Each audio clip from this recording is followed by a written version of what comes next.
Attack, attack, attack, attack, attack. How are you doing today, guys? How are you doing this afternoon? Let me talk to you for a second. Let me just check in. How y'all doing today? Welcome back to the channel. This is United vs. Everybody. I am your host, Sean. We are back with a match reaction. Now, a little different than what we normally do. Remember, we usually come back a day after, but you know what? Fuck it. Today I'm just buzzing. But I think from now on, I'm going to do match reactions, player ratings, and then the following day, got to do my 3 thoughts. So you guys let me know how you think. But welcome back, you guys. How are we doing today? I know I asked that, but I just want to check in again. What a fun way to spend a Sunday. I mean, unless you're a fucking Scouser or a Liverpool fan. But hold on, my throat's a little sore. Let me just drink my Scouse tears. You'll always cry alone. You'll always cry alone, alone, alone. Get the fuck in. How's everybody doing? I hope you guys are having a good day. I'm having a good day. We are going to dive in today, you guys. We're going to discuss that performance as United run out of Anfield. 2-1 winners with our chest out, our heads held high, and just kicking those Scouse bastards to the curb in their backyard. I want your thoughts. I want your reactions. We're going to go through player ratings. Get in your man of the match emojis when we do that as well, because we're going to do that later on. So let's just dive right in, you guys. Like the video, subscribe to the channel if you are new. Check out those memberships to learn how you can get more involved in the channel, including the United vs. Everybody WhatsApp group as well. Go check out the United vs. Everybody store if you want to get your Mbumo shirt today as well, celebrate a goal. And let's all take a moment before we dive in to laugh at Virgil van Dijk, who subtly tried to blame Michael Oliver in his post-match interview. Not going to stop and attack Van Dijk the Stallion just because you fouled your own player trying to foul our player. Go twerk about it somewhere if you got a problem with it, bro. Let's get stuck in. First and foremost, you guys know I got to check in with the chat and see how the chat's going. Dylan in the house. Big up, Dylan, man. Dylan's loving it. He is absolutely having it, man. Danny B in the house. He's feeling it as well, dude. Big up, Danny B. Hope you're doing well. Rob Taff in the house as well, man. Man, I'm going through it. We're in it today, man. Get the fuck in is what I got to say. Robert Reed. Welcome back, Robert Reed. Doing it. Football edits. Come on, lads. Yes. I'm absolutely having it today, you guys. There's going to be absolute savagery afoot today, and I just give 0 fucks. Don't even care. So if you're a Liverpool fan, go watch something else. Maybe go brush up on your twerking or something so you can get prepared. But big up Rob Tav in the house. Kai, welcome back. Kai, hope you're doing Danny's throat is gone. Yeah, dude. I mean, get yourself some Scouse tears if you guys are struggling with a little bit of sore throat after that. That's exactly what it's for. We filtered this off the cascading peaks of Harry Maguire's forehead through Virgil van Dijk's ponytail to give you that perfect victory taste. It's beautiful. I love it. Get you some of that action. That'll help your throat, Danny. A little bit of Scouse tears. Roman, welcome back. The GOAT. Harry Maguire. A knee slide in that slum field was so cold. It was absolutely ice cold, man. Bexy, I love to see all the familiar faces back in the house. When Liverpool scored to make it 1-1, I felt United could easily score again. United looked a threat today. Lamens is a game changer. He is a bit of a game changer. We're going to go through each player a little bit. I'm going to kind of recap the match a little bit as well because I take notes while I'm watching the match too. Because it is. But I do agree, Lamens is a game changer. Despite what the commentating team would try to have you believe, they criticized him for making that brilliant save against Isak, even though it was an excellent save. That the commentary did not give him credit at all. Literally just said, well, he should have come off his line. He just made a fucking save from an Isak who was through on goal, man. Like, fuck off, dude. Seriously. Nota up to fucking Reds. Yes. Big up, you guys. Hope you guys are doing. Guys, get them in. Just go absolute ham on these Scouse bastards, man. I'm here for it all day today. Rob Tav, Amorim, undefeated at Anfield. That's right.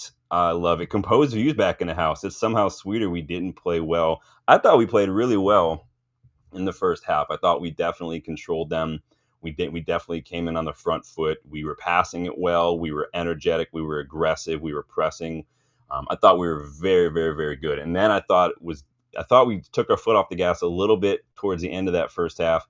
I definitely thought we took our foot off the gas a little bit in about the last 20 minutes or so, and I was not super confident at all in those last 20 minutes because we don't tend to see out those results very well. But we ended up coming through it. I'm not even going to nitpick about that. Slash the Snake, but big up, man. Says, I stand corrected. Should have never doubted the Slavic. You never, ever can doubt Harry Maguire, man. The guy just does it, dude. And wasn't even like a, hey, we need a goal. We're just going to keep him forward. This is just off a straight set piece, a ball into the box, man. Big up, man. Hope you guys are going. Rob Slot is going to cut his hair if they lose 5 in a row. Oh, maybe when that other guy cuts his, he can donate it to Arne Slot. Who knows? Wheels coming off. You'll probably never know it. They're probably just going to keep talking about United's record, even though we've got some numbers for you guys regarding Liverpool today. You won't hear about that in the media, though.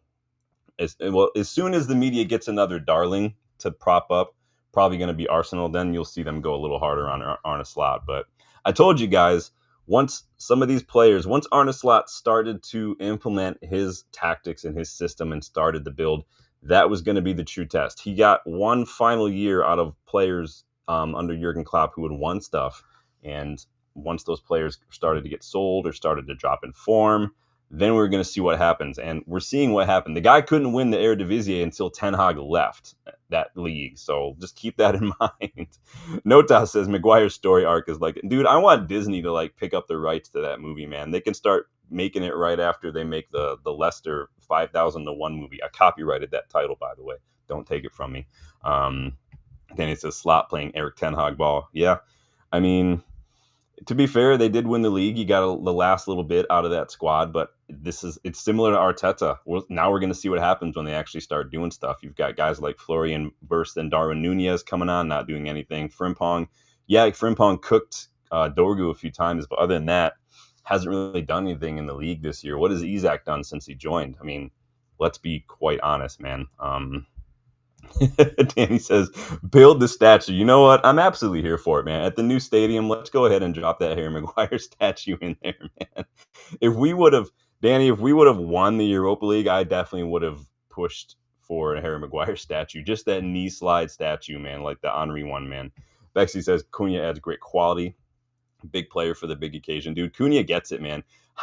It's watching Cunha dribble with the ball. I don't know if you guys watch the NFL. It's like watching a really good running back just get their heads down and just keep their legs pumping, shaking off tackles. Like Greg, you guys remember Greg Jennings way back when? It's like watching Cunha shrug these fouls off left and right when he's getting pulled back is literally like watching an NFL running back. It's ingrained, man. I'm insane. I love it, dude. I'm here for it.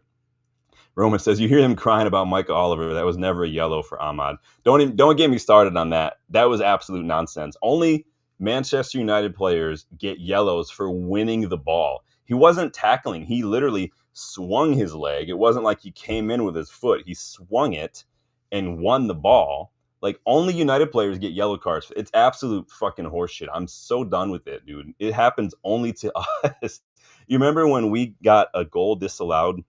It was probably like 4 or 5 years ago or so. Maybe it was like 4 years ago. Luke Shaw won a challenge just like that in his own half. The ball went all the way up, and we ended up getting a goal from it. They called it back because they called that a foul from Luke Shaw, even though he wins the ball. It's just the follow-through. I've never, in 100-plus years of this game being in existence, when has anyone ever kicked a ball and not followed through with their foot? That's how you kick a ball. They want to talk about natural position for this and that. Like, what about natural position, natural movement for kicking a ball? Like, use your fucking head sometimes, PGMOL. Seriously, I'd like to see Dermot Gallagher come out and wobble about that one for a while. It's ridiculous. Composeview says, is it funny? For all Liverpool's dominance and et cetera under Klopp, they have never won back-to-back Premier Leagues. Winning back-to-back leagues, man, without the asterisk of, 115 charges is not for everybody. I mean, we've done it on 3 separate occasions. We almost won 3 in a row on 3 separate occasions. Like, that's why Sir Alex is the GOAT. No charges, none of this other nonsense. The guy was an absolute beast. I need to get more Scouse tears. Freaking, my throat's done too, Danny. Remember, get yours today, Scouse tears. You'll always cry alone. You guys, I love me some Scouse tears. It's been a while since I've been able to break one of those open. Bexy says, but United looked dangerous all match, which is a great. Yeah, we looked very good. Back-to-back wins for the first time under Ruben Amorim in the Premier League. I never, ever in my life thought it would be against Liverpool. But hey, again, like someone like Slash said, happy to be proven wrong about these things, man. Compose View says, meanwhile, Lamage is composed in the post. He's miles better. Oh, he's left them behind, dude. He's in a different solar system compared to those guys.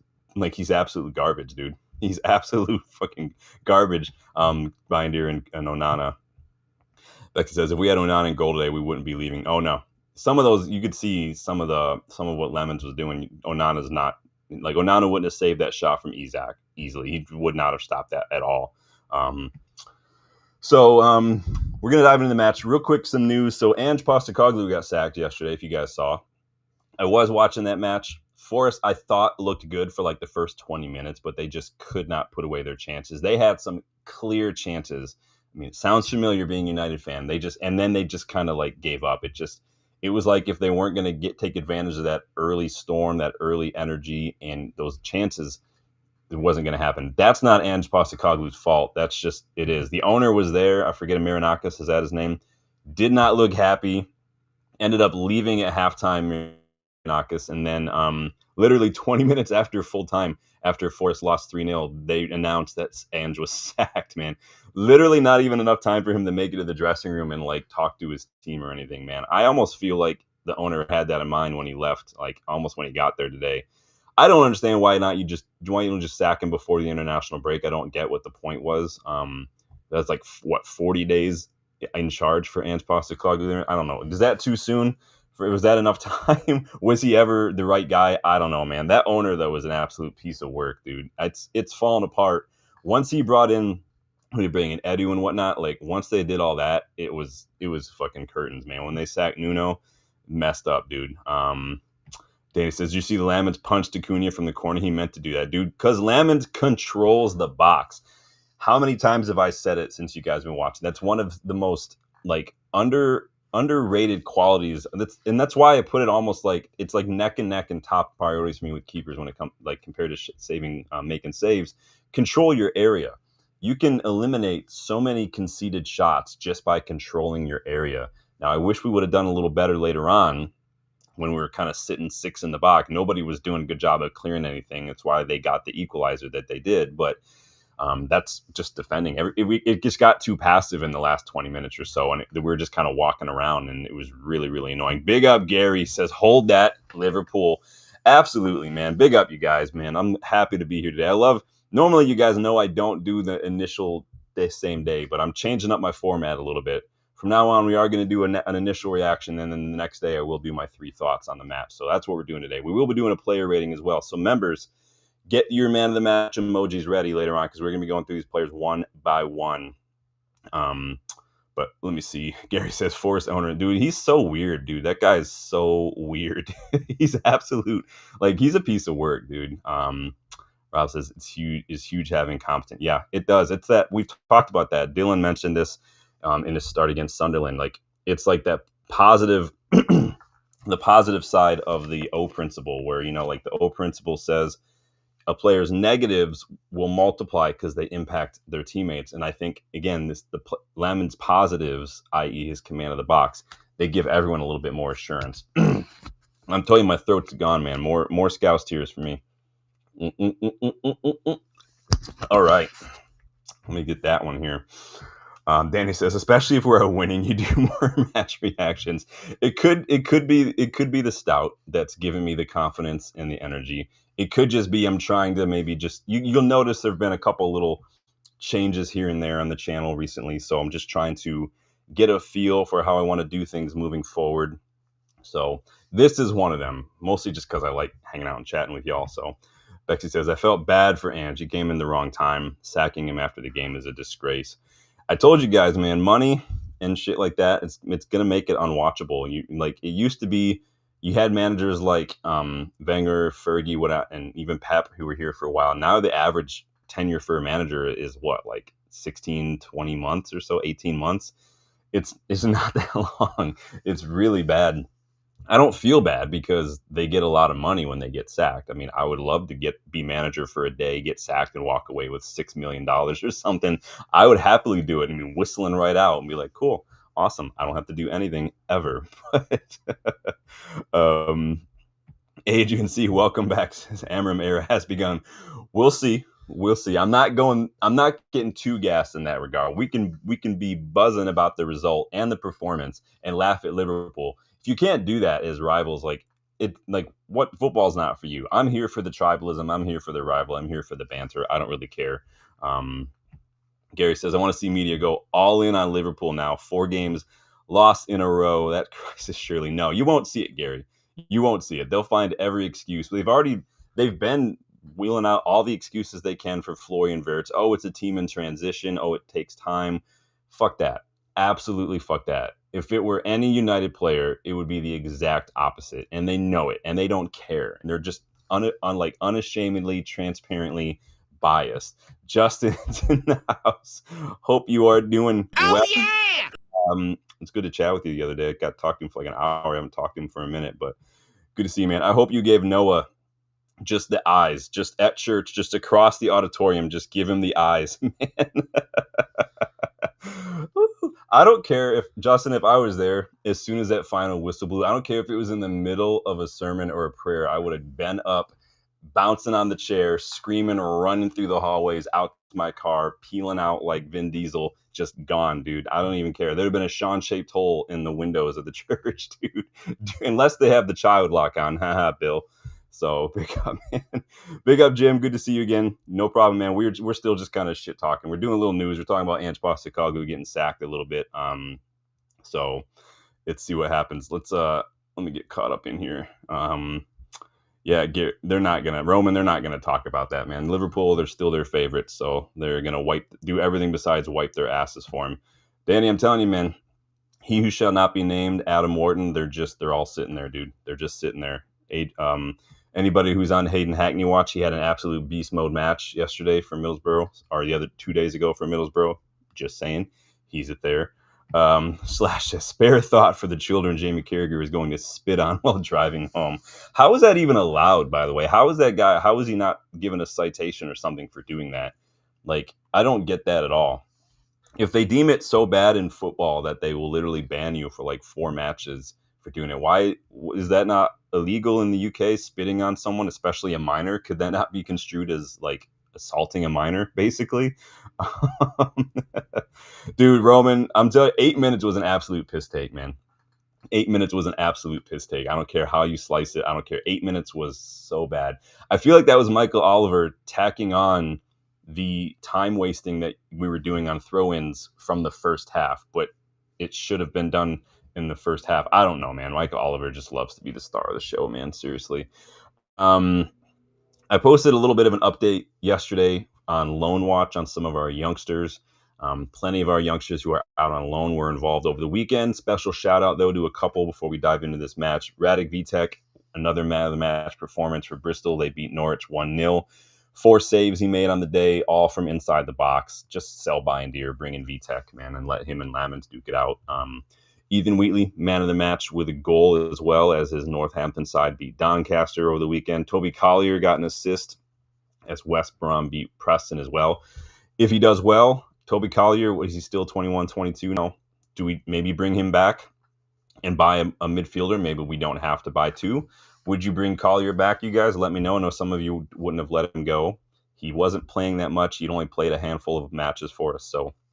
But let me know what you guys think about Toby Collier. And big up Wheatley, big up Radic Vitek. If you want to see the rest of the breakdown on the Loan Watch, go check that post from yesterday. Gary says, Van Dickhead is so dusted. Guy got smoked by Mbumo. Guy got smoked trying to foul Mbumo. Ended up fouling McAllister. And then just got left. And people don't... You guys remember when Van Dickless did the same exact thing in the Champions League final against Real Madrid? He pushed Sergio Ramos into Loris Karius, which is what caused Loris Karius to get the concussion. That's just what he does. I've told you guys many times, Van Dickless is a fucking coward. He is a cowardly defender. Absolutely coward of the highest order. The guy is not fit to lace Rio's boots, Vidic's boots, Yap Stam boots. He wears Yap Stam pajamas, but he probably had a Yap Stam poster on his wall growing up. Yeah, dude, he came in with a flying elbow, man. It was embarrassing. Yeah, Danny, big up Vitek, big up Collier as well, man. Ethan Wheatley getting to go. Ethan Wheatley's probably gone in the summer, though, if we have to think it. So I did that short when the starting 11 was out. I was busy cooking up my breakfast / lunch / dinner. I made myself a fire ass fried chicken and waffle breakfast bake. So good. I had so much of it. It pairs so well with a little Mike's hot honey on there and some stout. So good. I'm gonna have more of it when I'm done here. But no Shesko starting, no Euro starting. Again, that back three that a lot of you guys wanted yesterday, the other day when we did the preview of DeLitt, Shaw, and Maguire, which we said, if we play the way we need to play, i.e. make ourselves a little more compact, soak in a little bit of pressure and hit them on the counter, that back three will be fine. And it was fine, to be honest. It's the same back three that saw us dominate Chelsea as well, if you guys forget.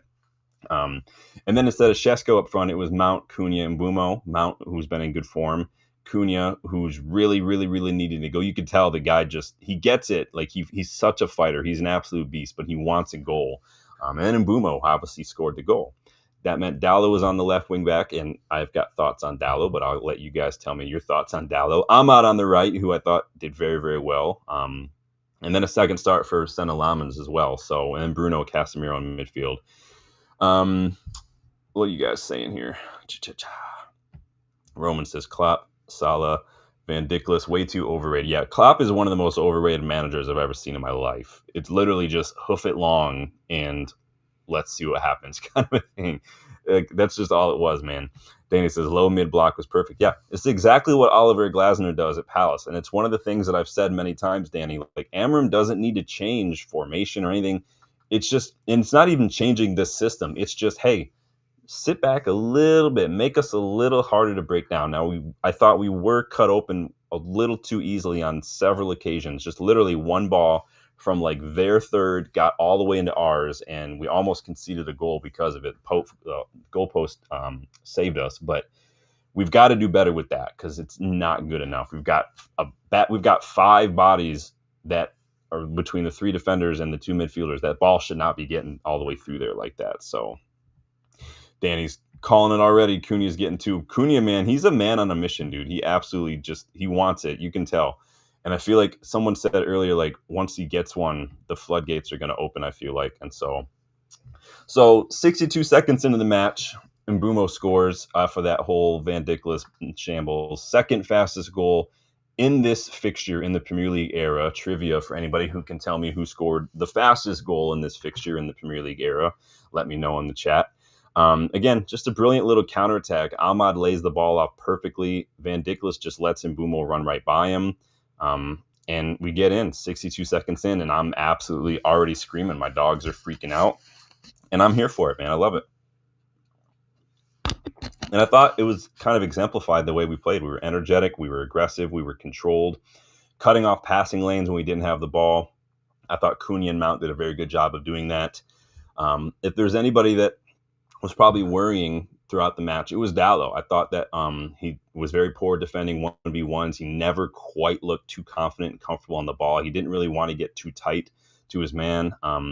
And what was that clearance in the 28th minute? It's so bad. It went straight to Isak, like inside of our box, man. Thankfully, Isak dragged that wide, but what the hell was that clearance from Dalot, man? It's so bad. I thought, again, too open. In midfield, I think that it should have been 2-0 up in that first half for Bruno. I don't know what Bruno's doing, not even hitting the target with that simple layout from Ahmad. It was literally on a plate. All he even had to do was put that on target, and he just puts it wide. And Bruno was a little sloppy tonight. I thought his touch let him down a couple times, and he gave the ball away and left us open to a counterattack. I just thought that he was not on it as much, but he was much better operating when he was operating higher up the pitch, trying to set things up. But his shooting was garbage. Let's see. Drops says Cunha playing off the floor, dude. Cunha, man, that dude just does not back down from it. Like, there are Brazilians who are like Neymar, who are like, yeah, you go to like Carnival and stuff. And then there are Brazilians who you know when you watch them play, you're like, yeah, I feel like you've stabbed people in a favela someplace in your life. Like, you are not scared of anything. Cunha is like, I've seen dead bodies before. He's that kind of mentality. Like, he does not care.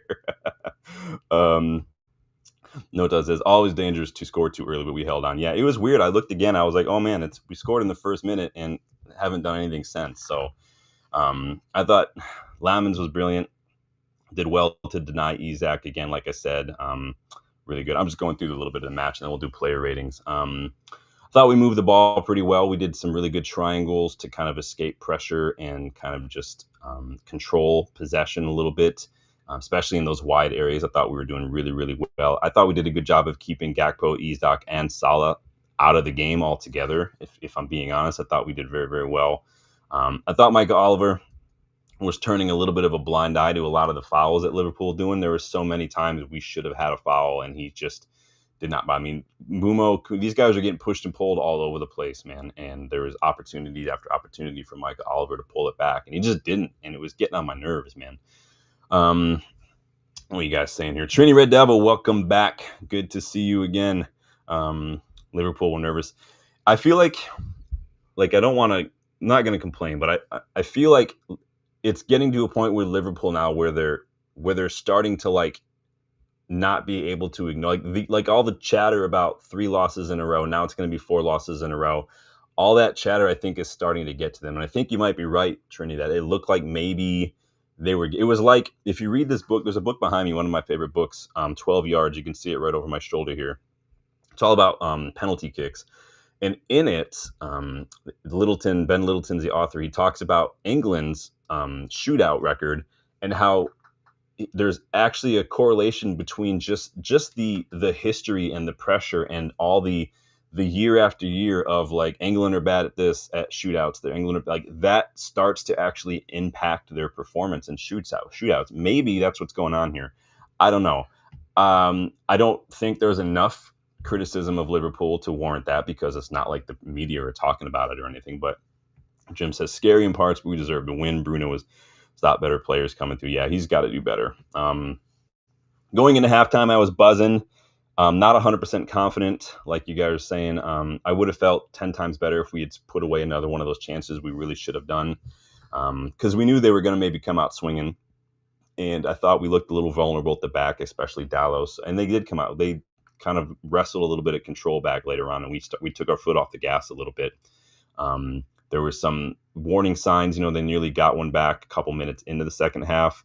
A free kick fell right to Gakpo. His shot rattled off the post. Like, warning signs. We got to do better at clearing the danger, which we've been shit at for years, man. Thought Lamens was saved by a couple of those posts today. Maybe Post was man of the match. You guys let me know. And then, we can see corner after corner, which I don't like as well. Dorgu and Ugarte come on. Casemiro getting a yellow as well. I don't even mind the yellow. Those kind of yellows I don't mind for Casemiro, because that's just tactical fouls. That's what sometimes you just have to do. Too many players don't want to do that kind of stuff. Ahmad came off. Dorgu came on. Dallo pushed off to the right-hand side.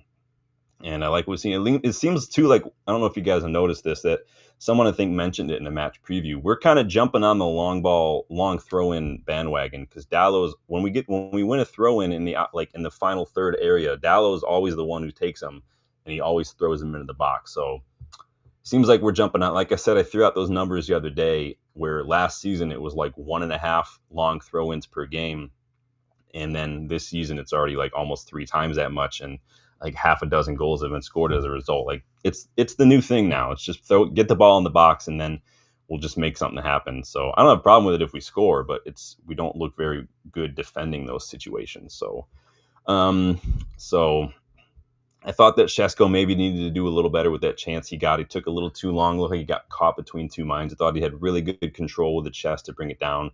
And then it just like he couldn't get control of it, or he didn't really know what he wanted to do with it. He just needs to put his laces through it or something and just get it over there, man. We went full on Jose in those final 15 minutes. Park it, hit it long, try to get something on the break. Doesn't seem like anybody knows how to clear the ball. We gifted them that equalizer. I just thought it was passive. It was casual, a little lazy defending the box. Another thing we've been bad at for years.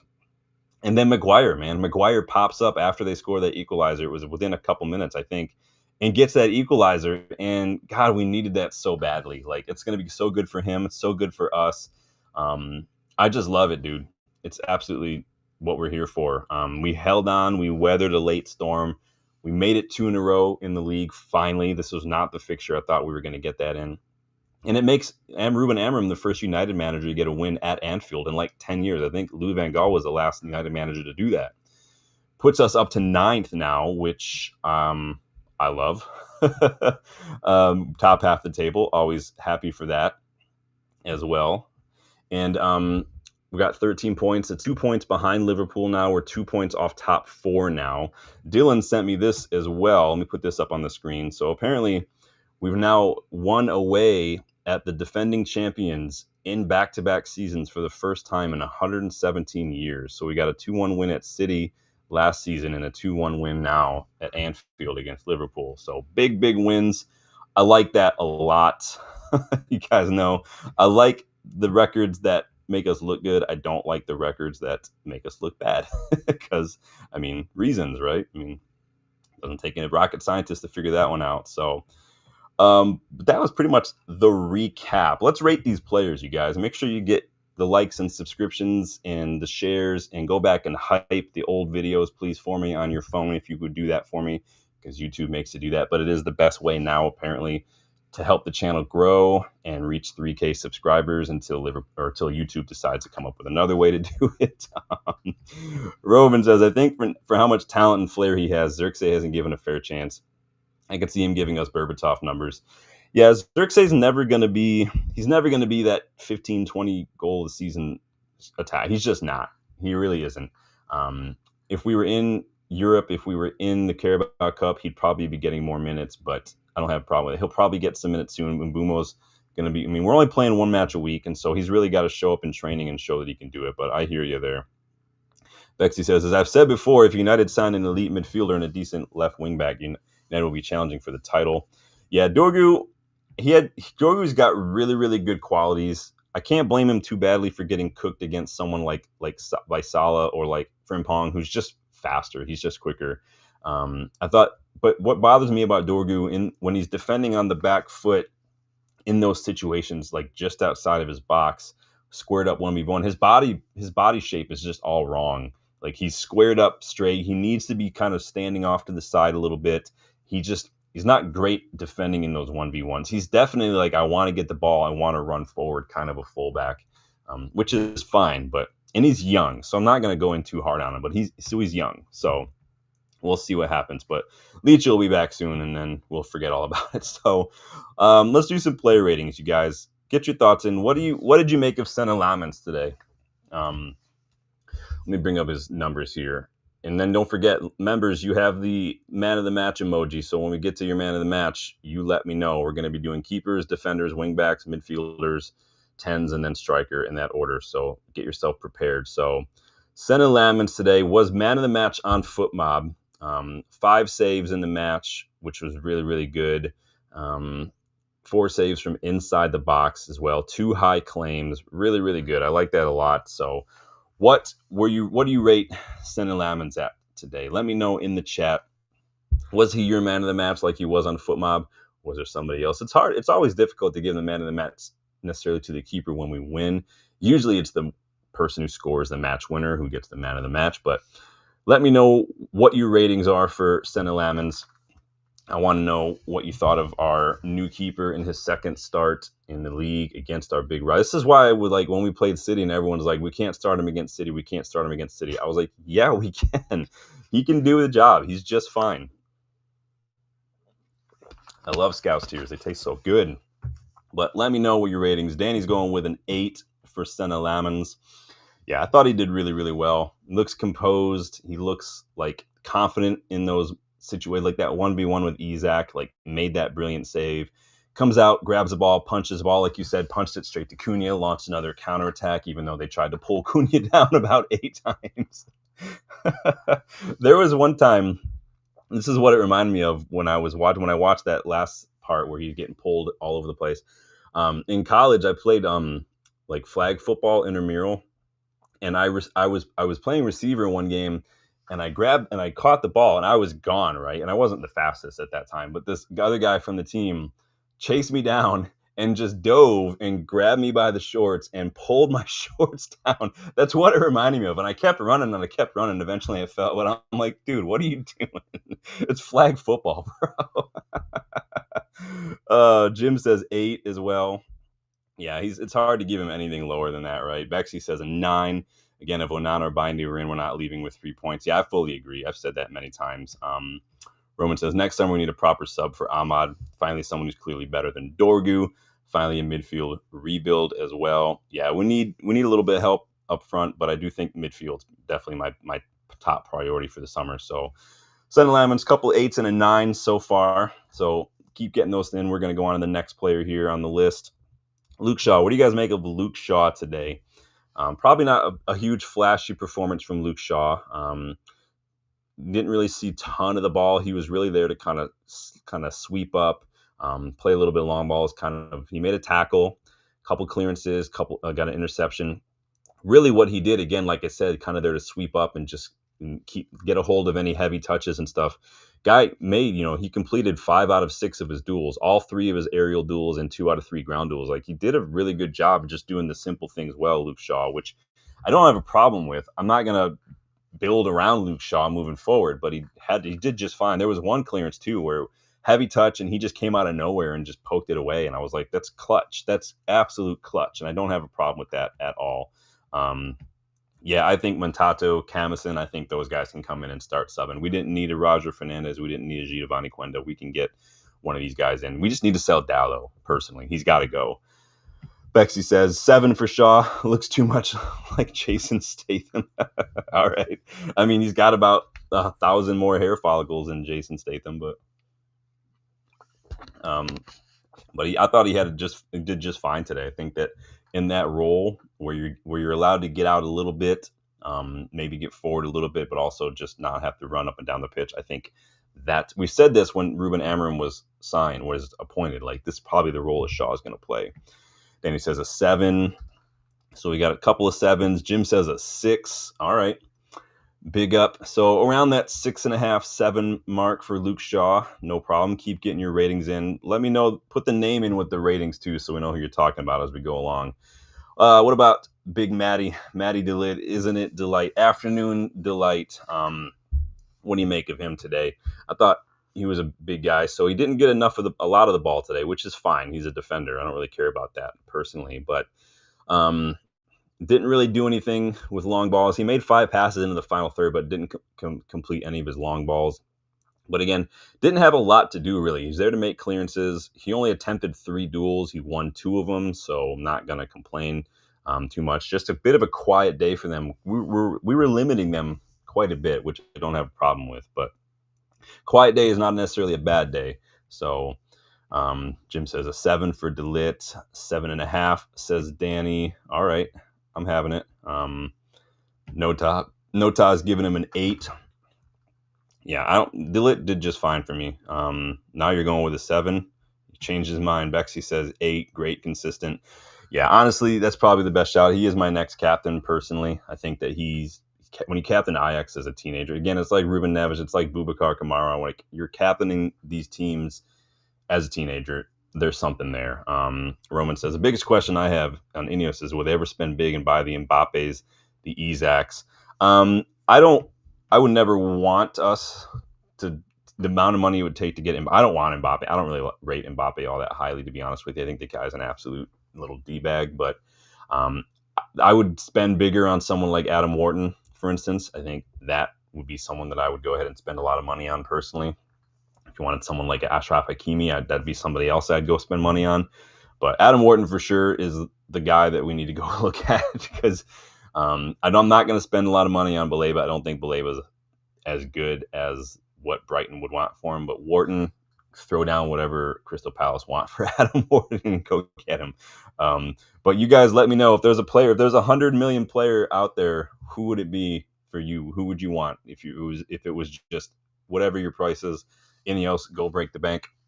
Who would it be? Now, you guys know I'm always going to opt first and foremost to check the academy, see if anybody's ready there. And then next, I'm going to check around Europe to look for lower price, very good options, like your Lamine Kamaras, like your Lucien Agumes, like your He Who Shall Not Be Named, those kind of guys. So I'm always going to go that route as well.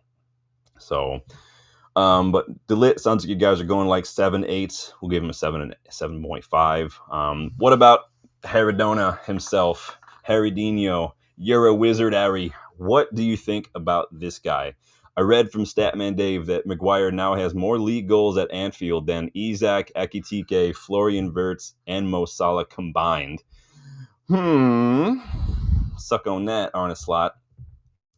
But comes up clutch for us again. Absolute monster. The guy is just turning into is Harry Maguire turning into a big game player for us? Gets his match winner today as well, doing very, very good. 10 defensive contributions. Not really good distribution. 8 clearances though, which is very good for him. 1 interception as well. And 5 of 9 aerial duels. So I mean average aerial duels, but I do like what he does, and he's showing me he can do a little bit more in the air, which has been one of my biggest criticisms, especially in our own box. I would like to see him kind of take a little bit more leadership role. I don't mean you have to order everybody around, but start talking, start controlling, take the initiative in these situations.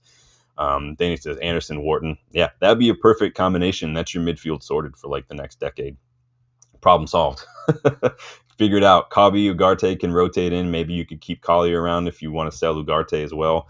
Danny says Bawadi for the future. Don't sleep either on Jordi Mokio. Remember, we did a scouting report on Jordi Mokio like 2 months ago at Ajax. Really good young defensive midfielder.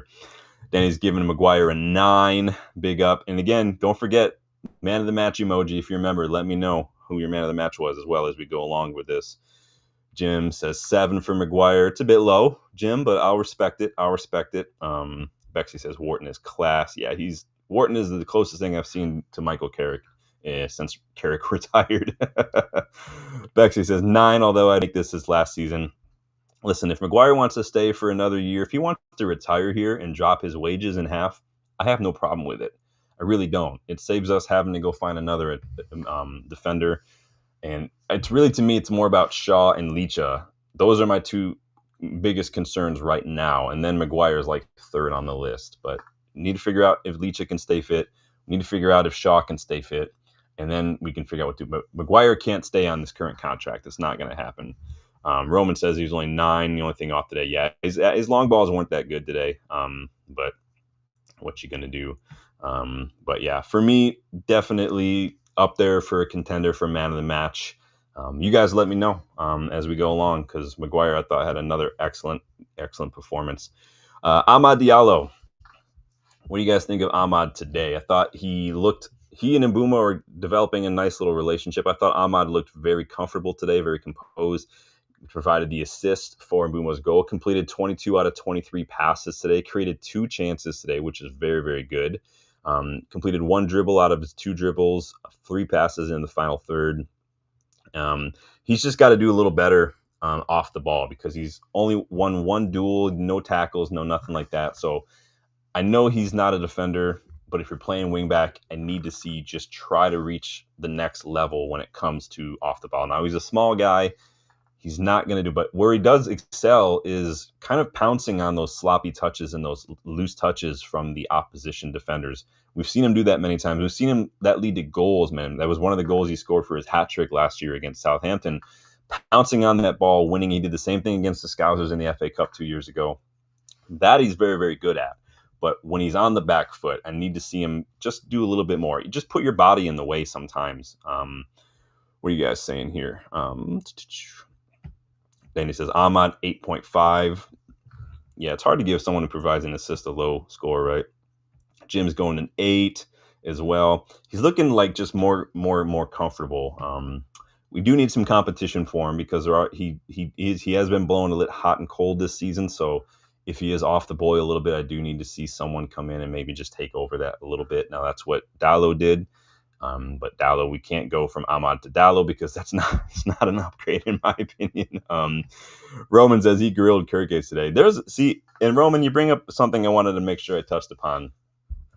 Liverpool signed so many players today. They signed Kirkes. Everybody wanted Kirkes. I like Kirkes. Kirkes does not look good for Liverpool, since he looks just shaky. He doesn't look like he knows what he's doing. Like, maybe the step up was too much for him. We've seen that when players that come to United. Frimpong is not getting a ton of minutes. Isak's not really doing anything. Ekitike did well, didn't start today. Who else did they sign this past summer? That Marmarashvili. You guys remember when we went back and looked back at my old scouting reports from a long time ago, before I even had the channel. Mamardashvili was one of the first players I scouted way back in that blog. Did not look very great, like very good today, in my opinion. Just looked a little shaky, a little kind of out of his element. But yeah, Kirke's not look good. And then did you notice Van Dijk constantly going in on Kirke's? Like when he went to clear that ball, it came off his foot, and the ball smacked Kirke's in the face. Van Dijk's like, you got to talk to me. And the commentator's like, he's praising Van Dijk for being this leader. If Bruno would have done that to one of his teammates, the commentator would have been like, oh, there he is, whining again. The agenda's going to agenda, guys. I'm telling you right now. Yeah, I think that we do have some competition. I think that we can keep... I don't have a problem keeping Ahmad. It's nice that Dorgu can play both sides. Mizraoui still can do that as well. We've got to take another look in the summer, take a really close look at some of these youngsters, Danny. But Ahmad, most of you guys are giving him like 8.5. So don't have a problem with that. I'll stick to that one as well. Diogo Dalot. Fuck my life. Diogo, you gotta go, dude. You have to go. You were such a liability in 1v1s, especially in that first half. You don't close your man down. You're not comfortable with the ball in 1v1s. You can't put a cross in to save your life, man. Like, he made like a couple of good like toe poke challenges and stuff. He won the ball, but it's just too few and far between for me. He's the one that I'm looking at first and foremost to get rid of in the summer when it comes to selling players. He's just not good enough, man. He's just not good enough. Danny says Dalot gets a 6, and that's being generous.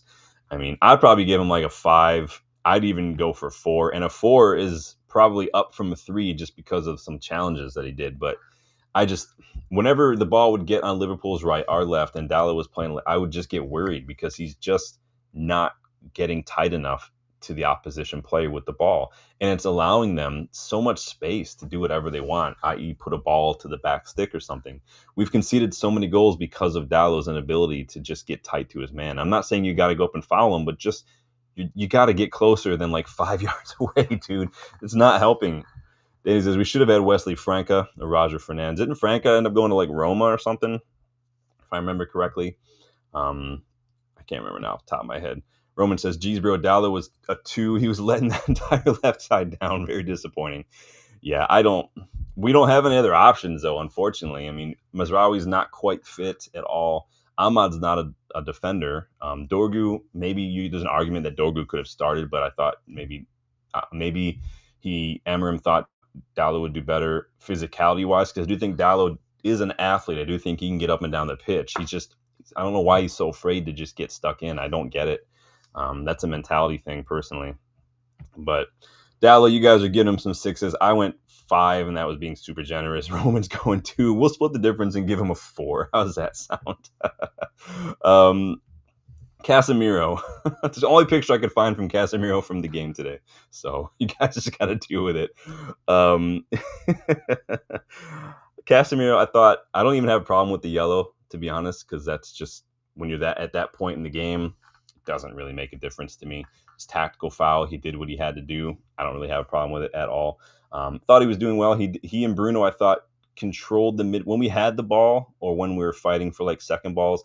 I thought he and Bruno did really, really well. A lot of headed balls bouncing around. I think Casemiro did controlled the ball, scanned, found a teammate wide. It's what he had. That's what his job is, right? That's all he did. I don't think he did anything wrong, honestly. You guys are giving him some low scores, or at least some average scores. For me, 5 is average. So, but I don't think. I mean, I'm not saying he was world class. I just think he did what he needed to do today. So I don't really have a problem with it. He might have hurt himself. So we'll see what happens. Big up, Rich. Good to see you again. Great performance. Defense looked utter shite. Yeah, no one wants to talk about Van Dijk, though. I'm not going to lie, Rich. I almost started this stream with just like my ass just twerking, making fun of Van Dijk on the camera, and then I would have sat down like normal. That I went back and forth on how to start the stream. But I opted for a big chug of my Scouse Tears to start today, which I keep drinking because I've been screaming most of the day. But big up, Rich. Good to see you again, man. Hope you're doing well, man. So you guys are going 5, 6, 6.5 for Casemiro. Roman says Casemiro was class today. He was a warrior in that game. Brought calmness to that midfield. Yeah, I thought Casemiro today was the epitome of just experience. He looked calm. He knew what to do. Obviously, he's not fast. He's never been the quickest. I'm not going to downgrade someone for being slow. That's like every defender in the world would get a low grade if that were the case. But thought he did what he needed to do. I wouldn't give him like anything higher than like a 7, but it's not because he was bad. It's just he didn't do anything extraordinary, but he didn't do anything wrong either. He was just did what he needed to do, and so I don't have a problem with that. Virgil van Average. You guys know I'm copywriting Virgil van Dickless at some point. Van Dickless, the Stallion from the twerking, is another one. So Roman's giving Cass a 7.5. Rich says no good strikers in the Premier League except Haaland. You guys agree with that? Waltemada looked pretty decent. I'm not saying he's great by any means. I don't know what the hell happened to Victor Gyökeres. You guys know he was my top choice, and he looks an absolute shell of himself at Arsenal. I do think when you come into a team that has played for 5 years without a striker, I don't think that team is set up to work with a striker, if that makes sense. And so I do think there was going to be a little bit of a. That's why I thought coming to United would have been the better fit. Personally, he knows Amorim. We play that same role. We need a striker. What you gonna do? Yeah, but yeah, Haaland is just an alien. That's just the way it is. That's why I don't compare people to Haaland. I don't compare people to like Ronaldo or Messi, because they can't be used. They're such complete freaks of nature. They're like 500 deviations to the right of the middle on a bell curve. Go look it up if you guys want to know what that means. But yeah, so Casemiro again, probably like 6 to 7 for me personally, because I thought he just did what he needed to do. But Bruno, let's see what you guys are saying about Bruno, because he's got more assists at Anfield than Florian Wirtz. So there's that. I thought, like I said earlier, he was guilty of some pretty bad touches when it in dangerous areas. Just poor touch, receiving a pass, gifted it to the opposition. He probably did that 2 or 3 times. Of course, he did get an assist, so it's hard to complain too much. Good passing. Again, alongside Casemiro, they kind of did what they needed to do. Now, I do think they were way too open in that rest defense. It took too many times Liverpool were just able to get it from their half into ours with one ball, because the midfield is just, again, it's not Bruno's fault, but I do think that's a problem. But on the ball, in that congested area when we were fighting for possession and whatnot in there, I thought he and Casemiro did very, very well, especially when we were getting in those little triangle situations. I thought we were doing. I do think it would get to a point, probably 4 or 5 passes into those little situations where it started to get a little sloppy, but it's hard to go down too much because the assist was a thing of beauty. But let's see. Jims says 5 for Bruno, average. He got an assist. I mean, that's pretty good, but I do think he was a bit sloppy under pressure. He's guilty of walking around a little bit in those final 20 minutes too, especially when we're defending. Rich is going 6. Yeah, I probably wouldn't go too high than 6.5-ish. You can make an argument for 7, but the assist probably is the thing that pushes it up for me. But Agile, welcome back, Agile Beast. So 7, some sloppy passes. Yeah, he was a little bit sloppy today. Then he says 7. Yeah, it was a bit of an assist. Roman's going harsh. Roman, how are you going to give Casemiro 7.5 but give Bruno a 4? Bruno even got the assist too. That's a bit harsh, man. But I welcome all perspectives, dude. But again, more assists at Anfield for Bruno than Florian Wirtz than Darwin Nunez. So that's Florian Wirtz's name, by the way. Florian Wirtz than Darwin Nunez. So Bruno, yeah, probably like between 6 and 7 for me. Sloppy, but the assist kind of brings it back up. So I'm not going to complain too much. Mason Mount, what do you guys make of Money Mace today? He was energetic. He was getting stuck in. Probably didn't get as involved as he probably would have liked, right? But what are you going to do? What do you guys rate Mason Mount today? Don't forget, too, if we hit your man of the match as we're going along, members, use your man of the match emoji and let me know who was your man of the match. But Mount, probably for me, I'd probably give Mount like a 5, 5, 6. I didn't think he didn't do anything great. He and Cunha were just kind of putting in the hard yards. They were fighting. They were getting a little gritty and getting stuck in, which is fine. I love the fight. I love the pressing. I love the energy. Would have liked to seen him do a bit more, but maybe I could put it to like a 6. It's not bad. Jim's going 7 for Mason Mount. Danny's giving him a 6.5. Yeah, Mount's a worker, man. He's definite worker. He's definitely got a goal in him too. I don't think I don't think that was the job for him today though. Agile says 5.5. Not much on the ball. Yeah, he worked hard. Let's see what FootMob says about Mason Mount. I forgot to keep checking in with FootMob and see how we're doing here. Mount was our lowest rated player today according to FootMob. He didn't really get a lot of the ball. Didn't really get stuck in a hole. I only made one tackle, one duel out of 3. So, but the pressing was there, so we'll give him some props for that. So, probably 5 or 6 for me. Nothing flashy, but nothing bad. Again, today was definitely about just doing the work.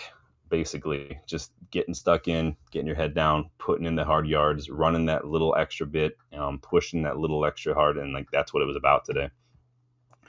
Roman says, if Liverpool were a bit more clinical, would have conceded 2 goals just from Bruno's loss of possession. Yeah, he was definitely sloppy for sure. Losing the ball in very dangerous situations, very delicate areas of the pitch. You guys know I'm very critical of midfielders who aren't good on the ball in their own third.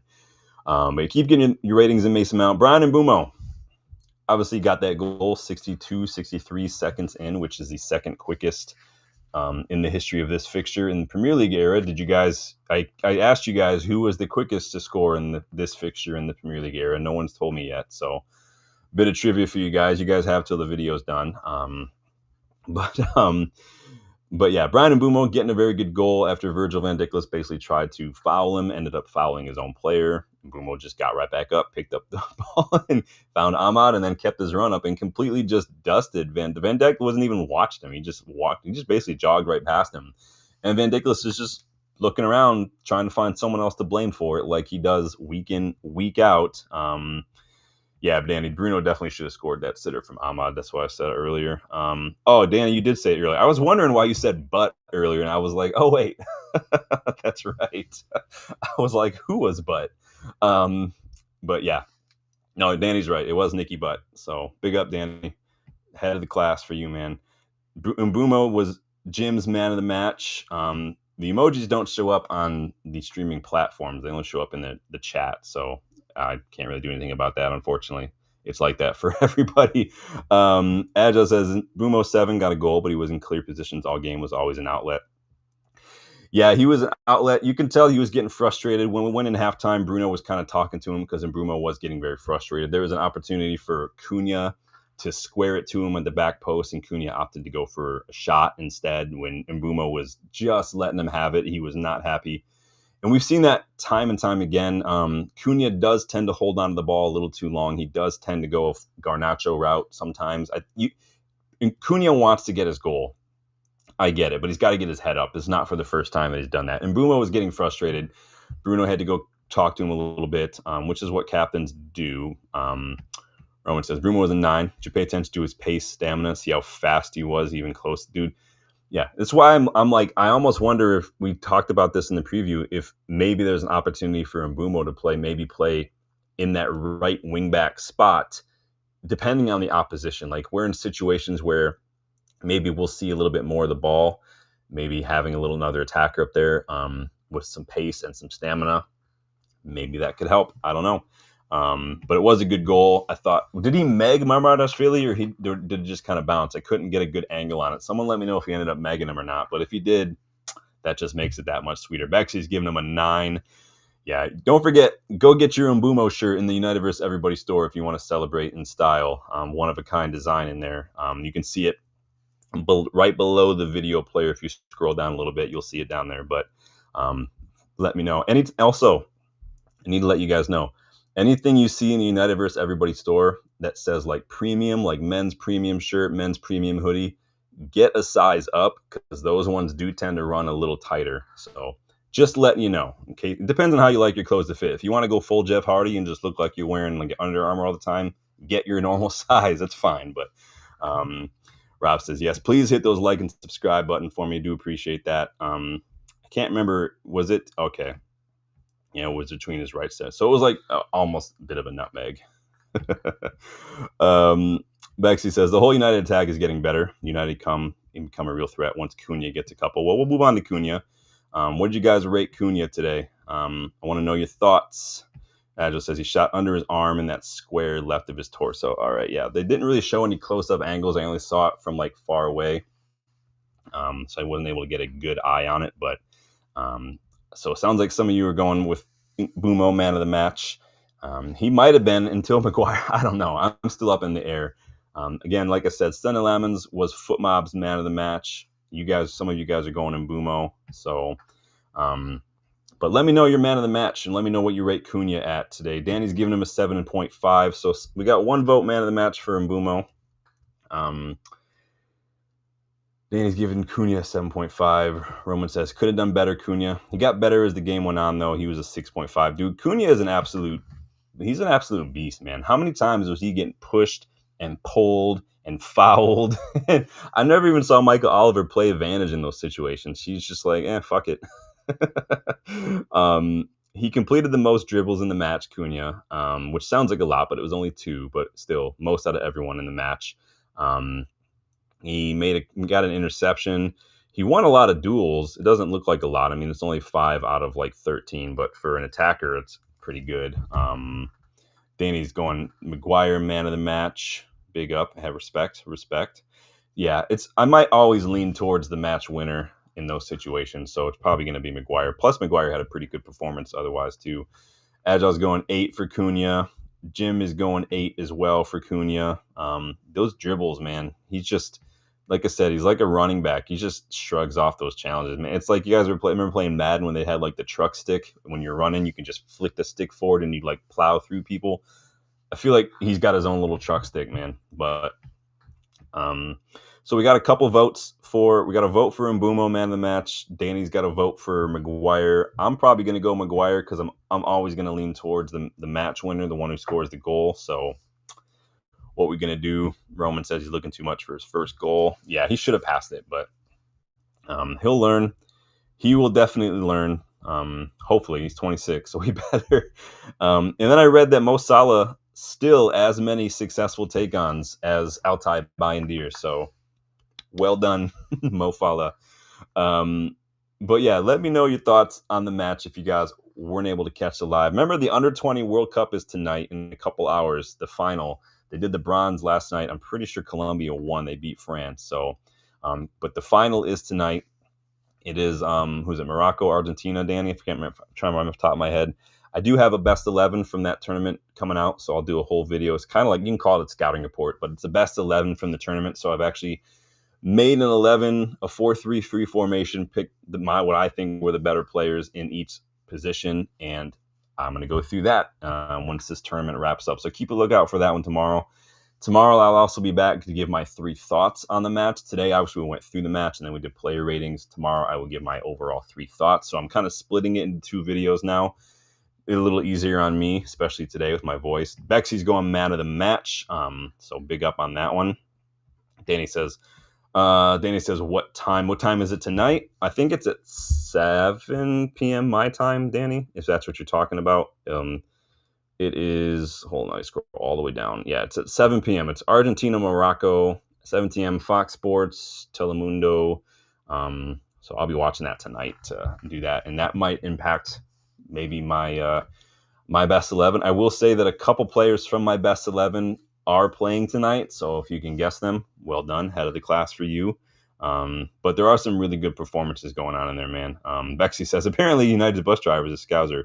He's crying behind the wheel currently. Love it. Danny, remember we scouted Carrizo like 4 or 5 months ago on this channel, and now he's starting to really, really show himself on the stage. I got a couple Argentina players, a couple Colombian players. I've even got a Norwegian player in there, a Moroccan player in there. I've got a couple players from the U.S. in there as well. So Mexico as well. You guys can probably guess. Some of these players we've already scouted on the channel. Some of them we haven't yet done so. So this might be the first time you're hearing about them. But let me know your thoughts in the chat. Give me your thoughts. If you weren't able to catch the live, let me know who your man of the match was, what your player ratings was. All that stuff, you guys. Please make sure that you're liking, subscribe, share. Please, please, please, if you do have a couple seconds when you're done here, go click on a couple of the old videos on your phone and just click that hype button. It's below the player. You got to scroll after it says like share and super thanks. There's a little thing that says hype. That's how YouTube wants you to like promote channels now. So if you have a couple seconds, it would mean a lot. Don't ask me the ins and outs. I don't know, but you have to wait, I think 24 hours after a video has been live for you to go do it. So maybe tomorrow you'll be able to do this one, but I appreciate you guys stopping by. Thank you guys for just laughing a little bit and enjoying. I know we're all buzzing. It's going to be a good night. So take it easy, guys. Enjoy the rest of your Sunday. Keep a lookout for tomorrow, 3 thoughts, and probably under 20 World Cup best 11 as well. So until then, take it easy, you guys. I'm buzzing about 3 points. Hit that like button, subscribe if you're buzzing as well, and I will see you guys on the next one. Later.